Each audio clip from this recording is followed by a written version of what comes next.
আসসালামু আলাইকুম রহমতুল্লাহ।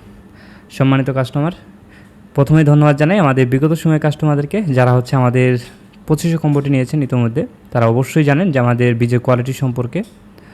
তো এর মধ্যে আমাদের কিছু কাস্টমার আছে যারা জার্মিনেশন প্রক্রিয়াটা সঠিক না জানার কারণে অনেকেই অনেকভাবে জার্মিনেশন করেছেন, যার কারণে ফলাফলটা আসেনি।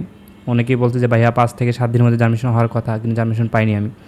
তো এই জিনিসটা সমস্যা ক্রিয়েট হয়েছে একমাত্র আপনার নিজের ভুলের কারণে। কারণ আমাদেরকে মাথায় রাখতে হবে যে আমাদের যে দেশি বীজগুলো আছে, দেশি বীজগুলো আমাদের জার্মিনেশন কোনো প্রকার জার্মিনেশন প্রক্রিয়া লাগে না। হ্যাঁ, ওটা আপনার মাটিতে পুঁতে দিলে বা গেড়ে দিলে হয়ে যায়। কিন্তু হাইব্রিডটা একটা প্রক্রিয়ার ভিতরে যেতে হয়।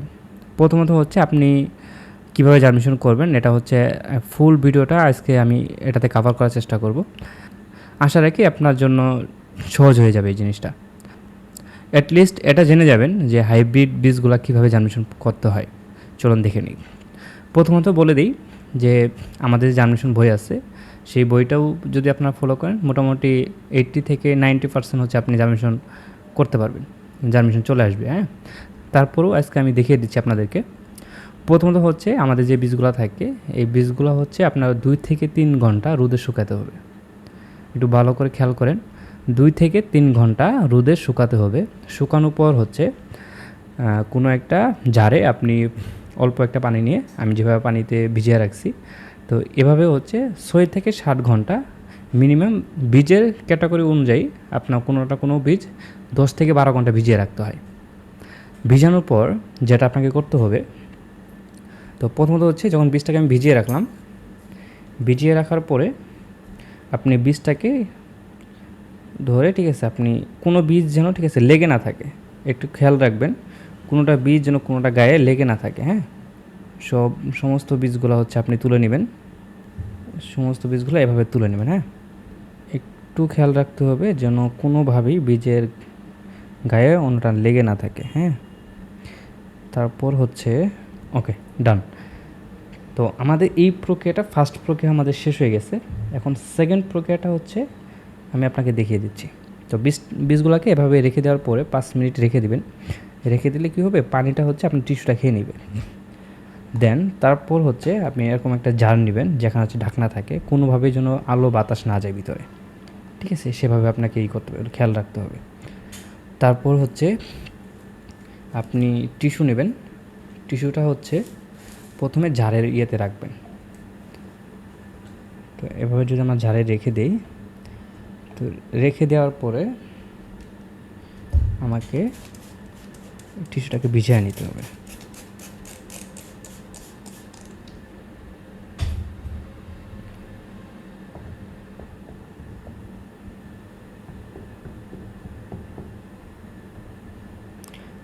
ভিজিয়ে নেওয়ার পরে যে বীজগুলো আমি পানি থেকে তুলে রাখলাম, সেই বীজগুলো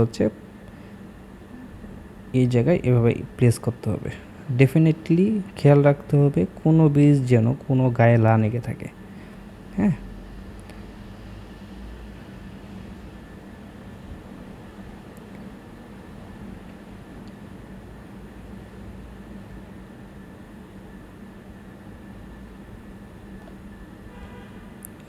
সরি।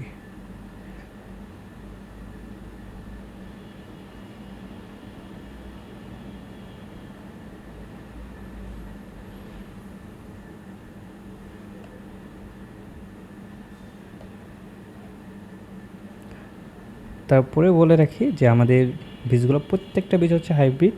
হ্যাঁ, আশা রাখি 5 থেকে 7 দিনের মধ্যে জার্মিনেশন হবে, আর সর্বোচ্চ হলে আপনার 10 থেকে 12 দিন লাগবে। ওটা আপনার বীজের ভেরিয়েন্টের উপর ডিপেন্ড করে। ঠিক আছে, তো এটা করার পরে তারপর উপর আরেকটা টিস্যু নেবেন। টিস্যুটা নেওয়ার পরে সুন্দর করে আলতো করে বসিয়ে দেবেন। বসিয়ে দেওয়ার পরে আবার পানি স্প্রে করবেন।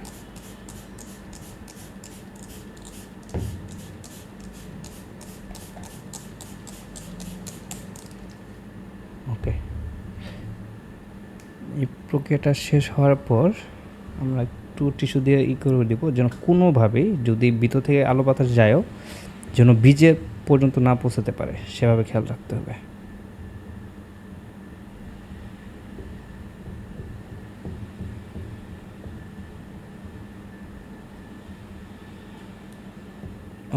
ডান। এখন ঢাকনা দিয়ে ঢেকে রেখে